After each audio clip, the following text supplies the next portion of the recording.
सवाल जरूर होंगे, पढ़ाई से जुड़े हुए होंगे, आपके लाइफ से जुड़े हुए होंगे, आपके इमोशन से जुड़े हुए होंगे, सवाल तो होंगे। और सवाल के बारे में ये मत सोचना कि ये हमारा पड़ोसी क्या कहेगा, हो सकता है उसके अंदर भी वही सवाल कुलबुला रहा हो, बाद में सोचे कि अरे यार तूने सही पूछ लिया था, मैं सोच रहा था मैं कैसे पूछूं। तो इसलिए पूछो, एक सवाल कोई लोग पूछो, फिर शुरू हो जाएंगे। ये होता है पहले एक पूछता है, फिर वो शुरू हो जाते हैं, पूछने लगते हैं। चलो दोस्त का नाम लगा के पूछ लो कि मेरा दोस्त मुझसे ये पूछ रहा था। क्यों? अक्सर लोग सलाह लेते तो कहेंगे हेलो सर, मेरा नाम ABCD है और मैं XYZ का दोस्त हूँ, XYZ की लाइफ में ये प्रॉब्लम चल रही है। एक्चुअली वो उसी की होती है, लेकिन वो सामने अपने आप को नहीं लाना चाहता है। तो किसी ऐसे दोस्त का नाम लेके पूछ सकते जो आज स्कूल ना आया। बोलो, अभी भी नहीं पूछोगे? और सवाल है ना सबके अंदर? यस या नो? अरे तो पूछो भाई, जब पूछोगे तब हम जानेंगे ना क्या सवाल है। कोई तो सवाल होगा, कोई। पूछो, मन हो तो पूछ लो यार, छोड़ो आप शुरू करो, फिर देखो कितने सवाल उठते हैं, पूछ लो। अब एक एक से कैसे कहें? कोई तो साथ दे दे मेरा, मैं यहां तक आया हूं आपके पास।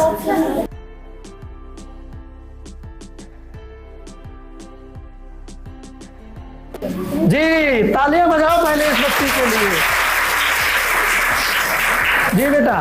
सर ऐसा होता है कि सर हमसे अगर कोई कभी क्वेश्चन पूछता है, उसका आंसर हमें आता है, लेकिन फिर भी हमें बताते वक्त सर घबराहट होती है, ऐसा क्यों? क्या नाम है आपका? साक्षी गुप्ता। साक्षी गुप्ता का प्रश्न सुना सबने? yes, और ये प्रश्न कितने लोगों का है, जरा हाथ उठाओ।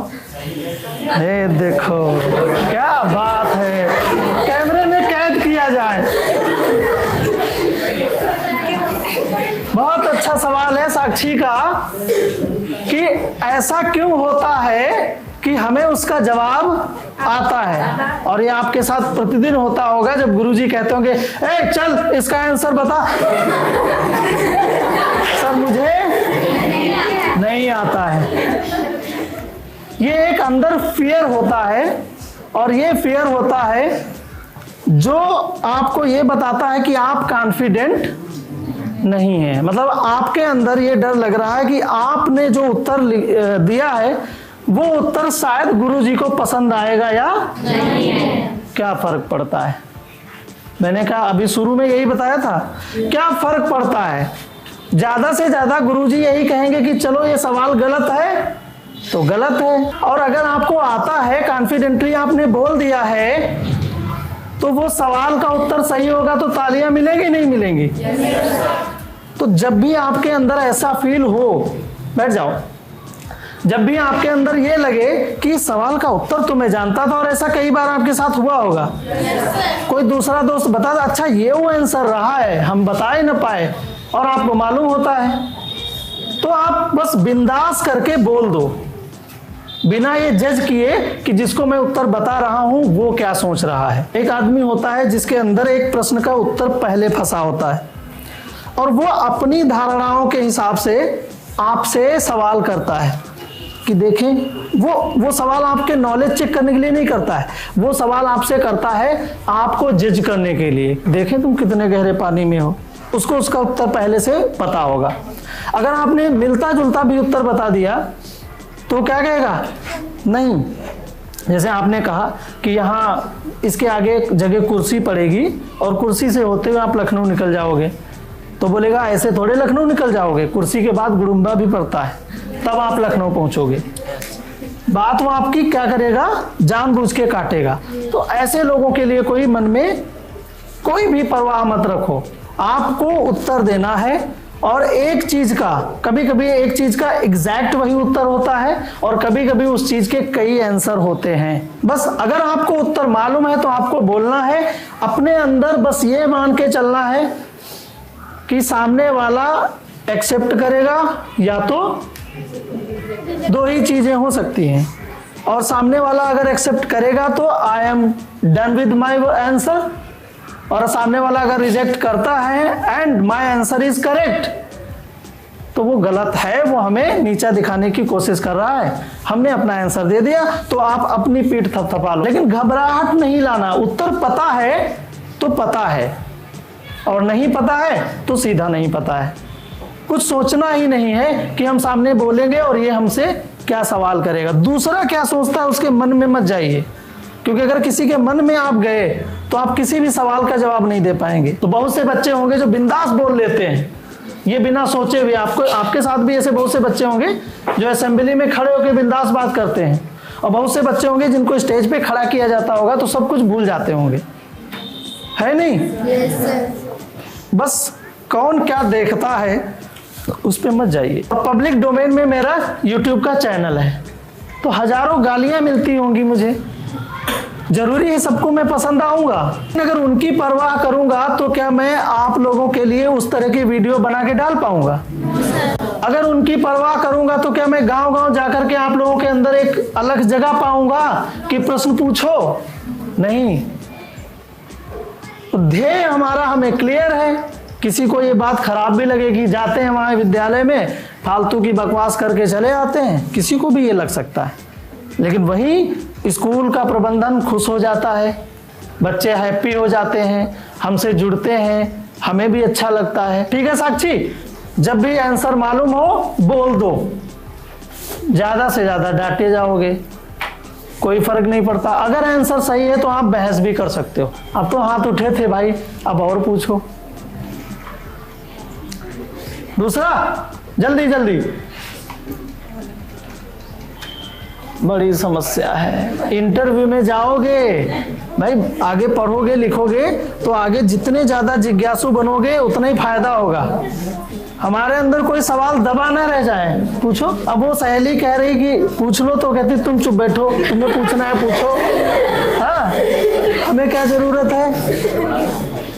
हमें डर लगता है पूछने से, पता नहीं बीडी वर्मा के हाथ में कोई डंडा वंडा हो। अच्छा, होता क्या है कि अगर किसी के मन में कुछ आ भी रहा है और मैं बोलूं कि पूछना है तो खुद ही पीछे देखने लगता है ताकि मेरा नाम ना आ जाए, है ना? ऐसा बहुत जगह होता है। देखो, अगर प्रश्न पूछने की आदत नहीं डालोगे तो जब बड़े होके आप आगे बढ़ोगे ना तो आपको हर जगह हेजिटेशन होगा। मैं आपके विद्यालय में गया, मैंने अपना लीफलेट दिया कि सर मैं ये काम कर रहा हूं, मेरे साथ क्या होगा? सबसे ज्यादा निगेटिव अगर सोचे तो क्या होगा? वो कहेंगे कि भैया हम नहीं करा सकते, आप जाइए। तो क्या होगा? चोट लगेगी मुझे, तकलीफ होगी, या मेरी गाड़ी पंचर हो जाएगी, या मेरा कैमरा गायब हो जाएगा, रोने लगेगा? कुछ नहीं होगा ना, मैं आगे स्कूल चला जाऊंगा। और अगर मिलने का उन्होंने मौका दे दिया आपकी तरह तो कम से कम आपसे रूबरू तो हो पाऊंगा। इसलिए पूछो मेरे भाइयों, पढ़ाई से बोर कितने लोग होते हैं? अब तो उठाओ यार, पढ़ाई से बोर होते हैं ना? पढ़ते पढ़ते थक जाते हो? हाँ, पढ़ते पढ़ते थक जाते हो? ऐसा कोई जादू हो कि पढ़ाई से बोर होना बंद हो जाए? बताएं? लेकिन प्रश्न पूछना पड़ेगा। कौन है खड़े होके, कौन पूछेगा? इसी को दोहरा दो। मैं अपना ये पढ़ते पढ़ते वाला भूल जाऊंगा, मैं कहूंगा ये बच्चे ने ये प्रश्न पूछा था। एडिटर से बोल दूंगा देखो मेरा काट दो यार, यहाँ के बच्चे बहुत अच्छे थे, उसने ये प्रश्न पूछा था। अब कौन पूछेगा? हाँ बताओ सर। अगर हम कुछ याद ही करते हैं तो मतलब भूल जाते हैं, वो याद नहीं होता, ऐसा क्यों? याद करते हैं तो भूल जाते हो, याद नहीं होता। अगर पढ़ने बैठते हैं तो पढ़ते हैं तो फिर ऐसा लगता है कि ना पढ़े, पता नहीं सही होगा या गलत, और मतलब बोर्ड आ रहा है, हम ये सोचते हैं इसमें क्या ऐसा पढ़ें जो बोर्ड में हमारे आए। तो ये बहुत से सवाल है ना आपके अंदर। क्या नाम है? सुनीता के अंदर बहुत से सवाल हैं। पहला सवाल है, और ये सुनीता के नहीं है, बोल ये रही हैं, शब्द आप सबके हैं। देखो तेजी से आवाज आई। पहला है, बैठ जा सुनीता। पहला है कि हम पढ़ते हैं तो याद नहीं होता है, और याद भी करते हैं तो याद जाते हैं, और उसके अलावा हम ये सोचते हैं कि बोर्ड में क्या आएगा। ये बताओ, बोर्ड में किसी को मालूम है क्या आएगा? किसी के चाचा फूफा थोड़े पेपर बना रहे हैं। तो जैसे आप हैं वैसे ही दूसरे कॉलेज के विद्यार्थी होंगे। लेकिन जो बोर्ड वाले गुरुजी जो पेपर बना रहे हैं वो कहाँ से बना रहे हैं पेपर? किसमें से? बुक से बना रहे हैं। तो वो भी कहीं ऐसा तो नहीं होगा कि सुनीता को या उसके स्कूल वालों को पेपर इतना टफ बना के दूंगा कि देखना समझ में नहीं आएगा। तो वो कोई कुरान या बाइबिल या महाभारत का कोई खंड काव्य तो रख नहीं देंगे। हाँ, वो क्या करेंगे? जो आपकी बुक है उसी में से कुछ सवाल देंगे। तो पहले तो अपने कोर्स पे फोकस करो। सबसे पहले किस पे फोकस करो? कोर्स पे फोकस करो। जितना आपका कोर्स है उस कोर्स को पढ़ लो। आपका ये प्रॉब्लम सॉल्व हो गया कि पता नहीं क्या आएगा। और जब पढ़ लोगे तो जितना पढ़ लोगे उतने में से जो भी आएगा वो तो फोड़ के आओगे।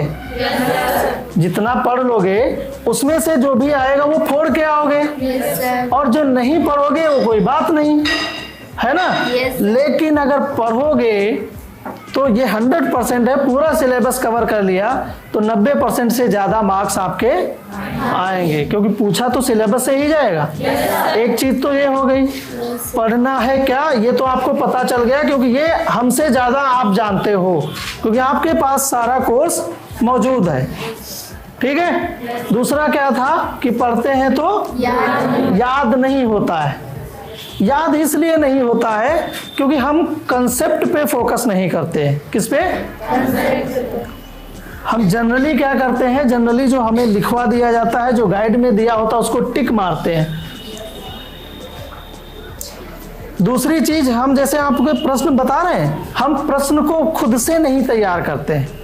दो तरीके मैं बता रहा हूं। पहला तरीका है कि बुक के चैप्टर के एंड में कुछ प्रश्न होते हैं, होते नहीं? उन प्रश्नों को सबसे पहले पढ़िए। उन प्रश्नों को सबसे पहले पढ़िए, 8-10 जो भी प्रश्न हो, और पढ़ने के बाद एक डायरी पे नोट भी कर लो, नोटबुक पे नोट भी कर लो। फिर दूसरा काम ये करो, अब आप उस चैप्टर को पढ़ना शुरू करो। क्या करो?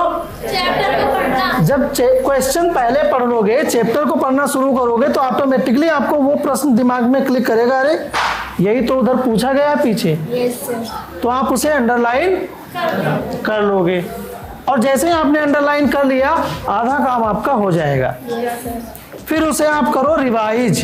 क्या करो? रिवाइज। और रिवाइज करना है, बिना रिवाइज करे आप उसको याद नहीं कर पाओगे। तो आंसर समझो, और आंसर समझने के बाद आप उसको अपने शब्दों में लिखो। जो नियम बनाओ पढ़ाई का, वो सबसे पहले जो आपका सबसे फेवरेट सब्जेक्ट है उसको पढ़ो। सबसे पहले किसे पढ़ो? अपने फेवरेट सब्जेक्ट को पढ़ो, तो आपका थोड़ा डोपामिन रिलीज होगा, वाह मजा आ गया।